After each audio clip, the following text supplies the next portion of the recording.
Assalomu alaykum va rahmatullohi va barakatuh. Navbatdagi darsimizga xush kelibsizlar. Inshaalloh bugungi darsimizda CSS dagi position turlari haqida gaplashib o'tamiz. Xo'p, CSS position nima? CSS position bu HTML elementlarimiz, kontentlarimizning qanday qilib joylashtirishimiz. Ya'ni bu asosiy o'zidagi holatga nisbatan teparoq joylashadi, o'ngroq, chaproq bo'ladi.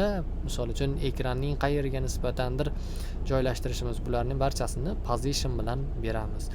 Xo'p, position bizga nima uchun kerak? Mana misol uchun uy quryapsiz, uy qurayotganimizda bizga eshik biz odamlar misol uchun kirishi uchun kerak bo'ladi. Eshikni o'rnini tomga qo'yib qo'yish bu noto'g'ri bo'ladi. Hamma narsani o'z o'rni bor. Misol uchun derazani misol uchun yerto'laga qilib qo'yish bu noto'g'ri bo'ladi. Shuningdek, hamma narsani o'z o'rni bo'lganidek, bu veb-saytlarimizni qurishimizda ham kontentlarni, elementlarni joylashtirish va uni tartibi, qonun qoidalari haqida bilimga ega bo'lib olishimiz kerak. Position turlarining 5 xil turi bor. Eng asosiy turlari 5 xil turlari bor. Bular mana ko'rib turganingizdek static position, relative position, absolute position, fixed position va sticky position. Xo'p, bugungi darsimizda inshaalloh faqatgina ikkitasini o'tib beraman. Keyingi darsimizda inshaalloh qolgan 3tasi, ya'ni absolute, fixed va sticky positionlarni o'tib beraman. Bugungi darsimizda faqatgina static va relativlarni o'tamiz. Sababi bular boshda o'rganilishi osondek tuyulishi mumkin, lekin bularning barchasini bugun bitta darsda o'tib beradigan bo'lsam, sizlarga tushunishlaringiz uchun qiyin bo'lishi mumkin. Shuning uchun bugun inshaalloh faqatgina ikkitasini o'tib beraman. Xo'p, static positionga keladigan bo'lsak, static position nima? Static position joylashgan o'rni hech qanday o'zgartirilmagan standart HTML joylashuviga nisbatan static position deyiladi. Xo'p, bu standart HTML joylashuvi qanday? Mana misol uchun mana bu show preview qilamiz. Mana bu yerda ko'rib turganimizdek, bularning barchasi hech qanday joylashuv o'rni berilmagan.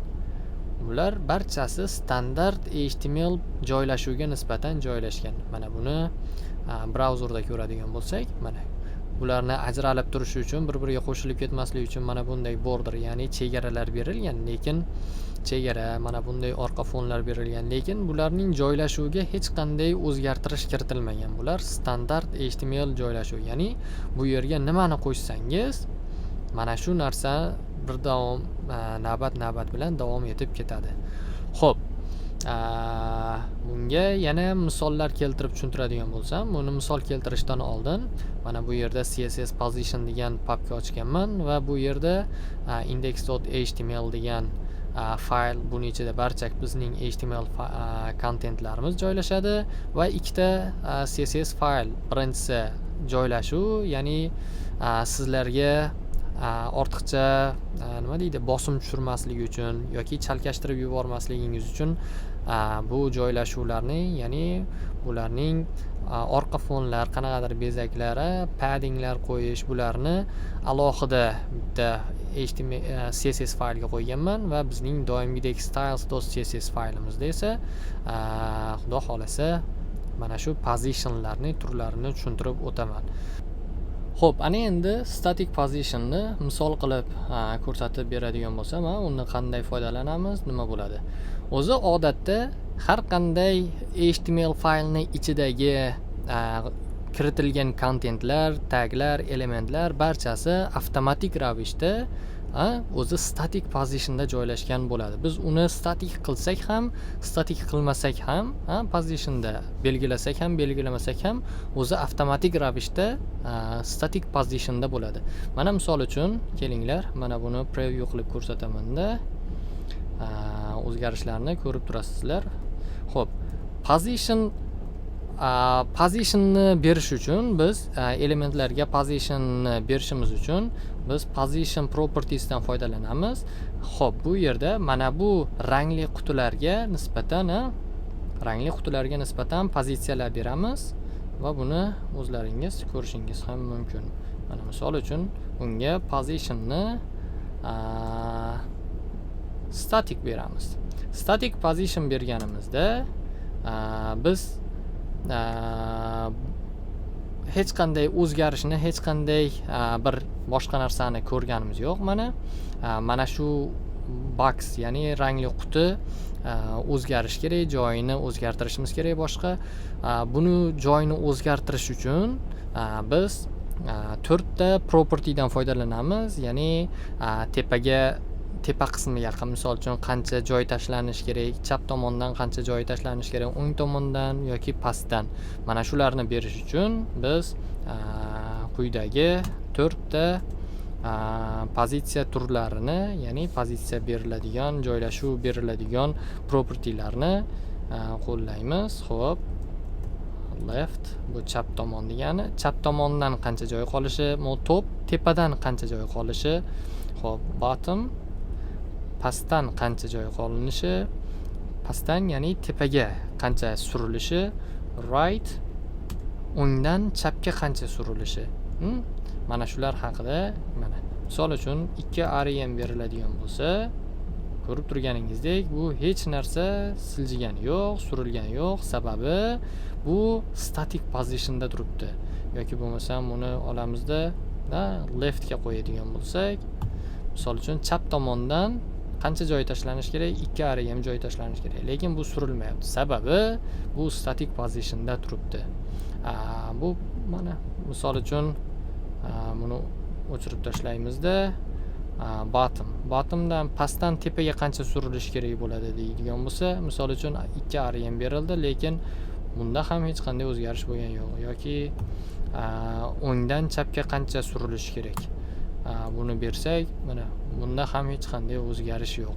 Sababi bu static positionda turibdi. Static positionda turgan holatda hech qanday qimirlatib bo'lmaydi.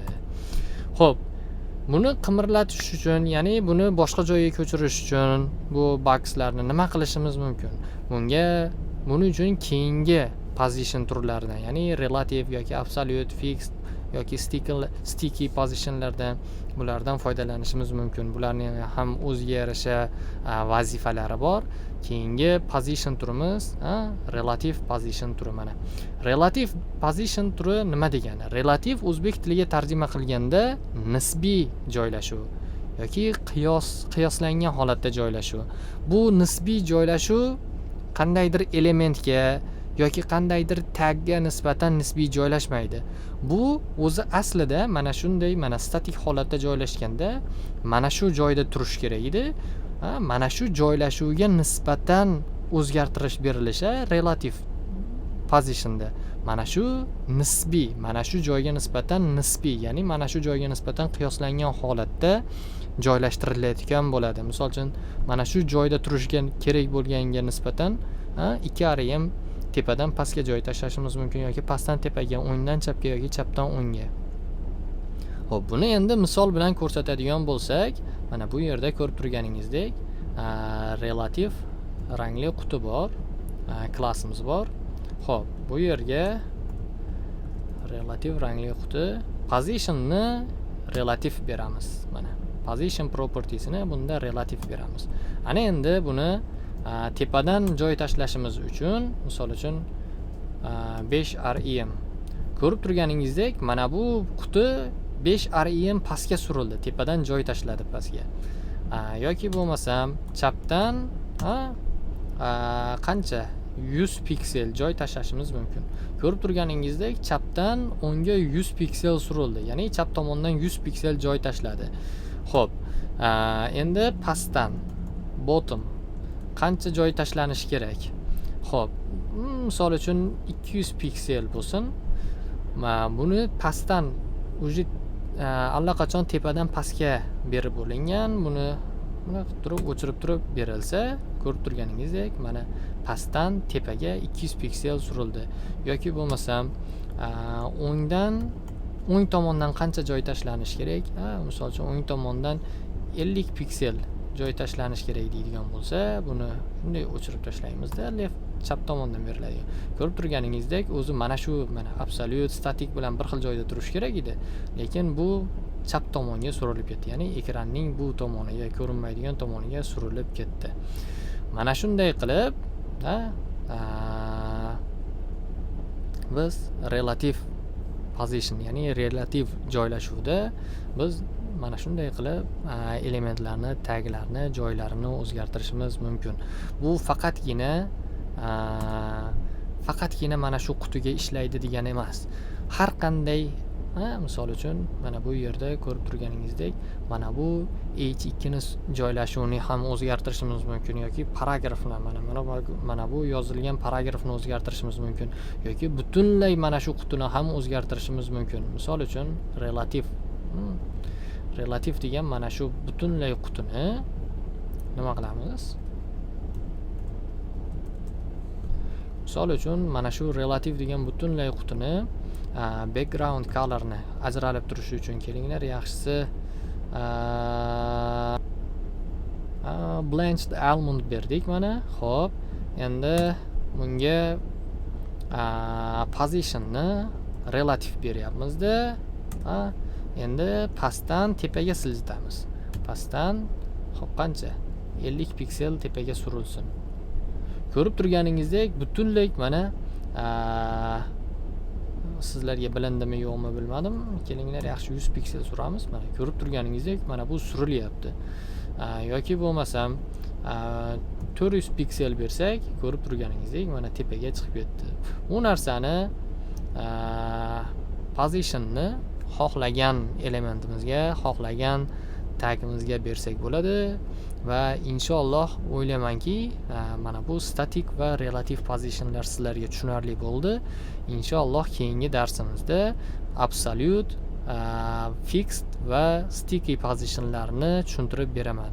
Bular ancha tushunishi qiyin bo'ladi. Bu sohaga kirmagan odam bo'ladigan bo'lsa, boshqa bo'lsa, shuning uchun sizlarni qandaydir chalkashtirishga yo'l qo'ymaslik uchun bugun faqatgina mana shu ikkita position turini o'tdik. Barchangizni kuningiz xayrli o'tsin. Allohning panohida bo'linglar. Keyingi darslarimizda ko'rishguncha barchaga xayr, omon bo'ling deb qolaman. Sog' omon bo'linglar.